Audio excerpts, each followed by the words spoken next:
Shane Gillis struggles in a Saturday Night Live monologue that avoids the obvious. Anyone who thought comic Shane Gillis would emerge confident and defiant, hosting Saturday Night Live nearly 5 years after he was fired from the cast amid a backlash over racist and transphobic jokes, had to be a little disappointed with his monologue last night.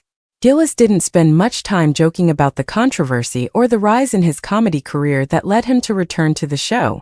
"Don't look that up," he cracked seconds after walking on stage to greet the audience. "If you don't know who I am, please don't Google that." There wouldn't be any gloating or in-your-face jokes. Instead, Gillis moved on quickly, turning in an uneasy opening monologue punctuated with slight stabs at being naughty.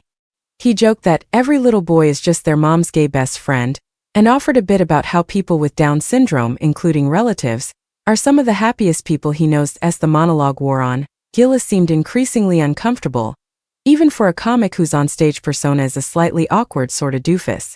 More than once, he quipped that he expected a joke to get a bigger laugh, noting at one point, "This place is extremely well lit. I can see everyone not enjoying it." Laughter in the room where SNL broadcasts from sometimes sounds louder to viewers at home than to the performers on stage. An ingenious response, but in some ways it was an ingenious response to the backlash Saturday Night Live faced in bringing him on as a host. Viewers who might be aware of the criticism but didn't spend time looking over the podcasts where he dropped racial slurs, anti-Semitic language and homophobic/transphobic quips likely watched his monologue and wondered what the fuss was about.